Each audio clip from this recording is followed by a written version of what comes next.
Poa. Kwa kweli kwanza tunamshukuru Mungu, mchezo umeisha salama na tumepata kile ambacho tulikuwa tumekidhamiria kama club. Alama 3 ndizo ambazo tulikuwa tumezitamani leo mbele ya JKT. Ni mechi ngumu, ni timu ngumu, lakini tumefikia malengo. Kwa hiyo ni jambo la kushukuru Mungu kwamba kwenye mechi 12 zilikuwa zimebaki, ya kwanza tumeshaimaliza na tumekunja alama 3. Tunawashukuru sana mashabiki wetu ambao wamekuja kwa ajili ya kutusupport. Tunampongeza mchezaji wetu Idi Selemani Ali Nado kuwa man of the match, lakini tunaipongeza timu nzima kwa ujumla kwa ushindi ambao wameupata.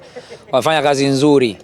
Timu itapata mapumziko kuanzia kesho, watakuwa mapumziko na kesho kutwa, alafu Jumatatu tutafanya safari kuelekea Zanzibar tayari kwa ajili ya mashindano ya Muungano ambayo yanatarajiwa kuanza kutimua vumbi nafikiri tarehe 21 visiwani Unguja. Kwa hiyo tutasafiri full mkoko. Mwalimu amesema atafanya baadhi ya mabadiliko kwa wachezaji wake ili ambao hawajapata nafasi ya kucheza wacheze na wao, lakini kwa wale ambao watasafiri na timu ni wachezaji regular ambao tumezoea kuwaona.